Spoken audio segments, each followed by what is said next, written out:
Hello po sa inyong lahat mga ka-crypto. Ako po si Pinoy Crypto Trader at sa video na ito ay atin pong pag-uusapan ang isang mainit na naman na balita tungkol dito kay Pi Network. Matagal nang inaasahan ng maraming Pi coin holders ang mainnet launch ng Pi Network at marami ang umaasang magtutulak ito ng isang matinding price rally. Ngunit matapos bumagsak ang presyo ng Pi coin ng 68%, marami ang nag-aalala kung kaya pa nitong bumangon. Sa video na ito ay pag-uusapan po natin ang pinakabagong updates tungkol sa Pi Network mainnet launch, kung paano nito maaapektuhan ang presyo ni Pi coin at kung may posibilidad nga bang umabot ito sa presyong $5. Aalamin din natin ang kasalukuyang market analysis ni Pi coin, pati na rin ang mga indicators tulad ng RSI at saka MACD upang makita natin kung may tsansa ba itong mag-breakout pataas o lalo pang bumagsak. At ayan, bago po tayo magpatuloy ay pakibasa na lamang po ang disclaimer dito sa ibaba ng ating screen. Ngayon ay simulan po natin sa kung ano po ang epekto ng Pi Network mainnet launch sa presyo ni Pi coin. Ang mainnet launch ng isang cryptocurrency ay isang malaking milestone dahil dito na tuluyang lilipat ang network mula sa test phase patungo sa isang fully operational blockchain. Sa kaso ni Pi Network, ang paglipat na ito ay maaring magdala ng malalaking pagbabago sa presyo ni Pi coin. Ang unang dahilan ay mas maraming tao ang magkakaroon ng access kay Pi coin. Pangalawang dahilan, magiging posible na ang tunay na paggamit nito sa mga decentralized applications or dApps. Pangatlong dahilan, mas marami ang maaring mag-trade nito sa iba't ibang exchange platforms. Dahil dito, marami ang naniniwala na may potensyal ang presyo ni Pi coin na muling tumaas. Ngunit, sa kabila ng positibong pananaw ng iba, may mga hadlang din na maaring pumigil sa pagtaas ng presyo nito. Ngayon ay may pag-asa bang tumaas muli ang presyo ni Pi coin? Sa kasalukuyan, may mga market experts na naniniwala na maaring bumalik sa mas mataas na presyo si Pi coin dahil sa malakas na suporta mula sa Pi community. Ang tanong, hanggang saan ang kaya nitong abutin? Batay sa technical analysis, ang kasalukuyang support level ng Pi coin ay nasa pagitan ng presyong 0.71 at 0.7150 at kasalukuyang nasa 0.7212 ang trading price nito. Kung malalagpasan ng presyo ang 0.73, maaaring umabot ito sa 0.74 hanggang 0.75. Gayunpaman, kung babagsak ito sa ilalim ng 0.71, posible itong bumaba pa sa 0.70 o mas mababa pa.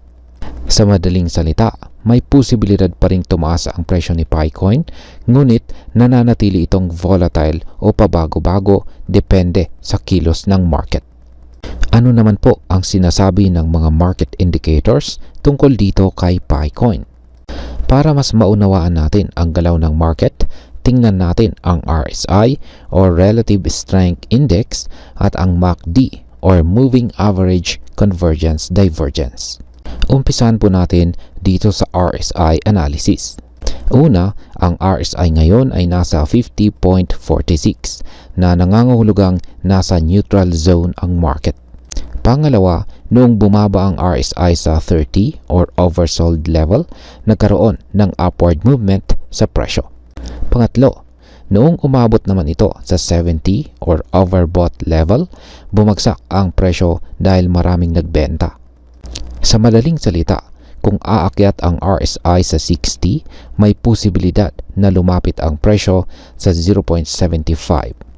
Pero kung bababa ito sa 40, maaaring bumagsak ang presyo sa 0.70 o mas mababa pa. Dito naman po tayo sa MACD analysis. Una, noong nagkaroon ng Golden Cross sa 3 o'clock UTC time, tumaas ang presyo mula sa 0.71 hanggang 0.73 kung saan ay nagpapakita ng bullish trend. Pangalawa, noong lumabas naman ang Dead Cross, bumaba ang presyo dahil po sa selling pressure. Pangatlo, kung lilitaw ulit ang Golden Cross, maaring muling tumaas ang presyo ni Picoin. Sa kasalukuyan, ang market price ni Picoin ay nasa crucial level, kaya dapat bantayan po natin ang susunod na galaw ng market. Ano naman ang maaring mangyari sa presyo ni Picoin sa susunod na mga oras?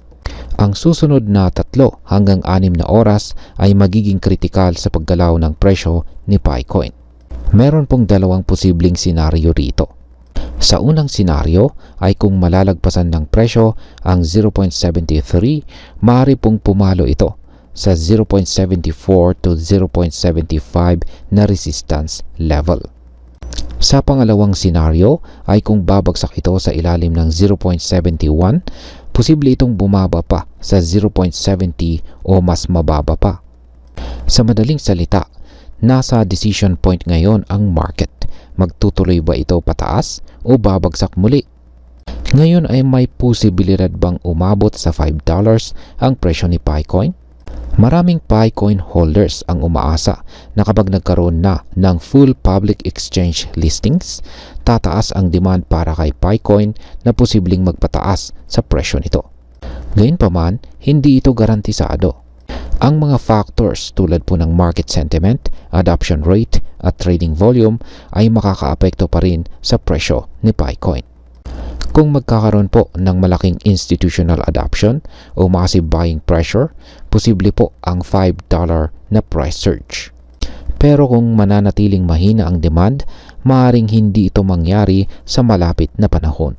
At ngayon ay ano naman ang epekto nito para sa atin bilang mga Pinoy crypto traders at investors ni Picoin. Bilang isang Pinoy crypto trader o investor ni Picoin, mahalagang pag-aralan nating mabuti ang galaw ni Picoin. Huwag basta magpapadala sa hype. Tingnan ang fundamentals at technical analysis bago gumawa ng desisyon.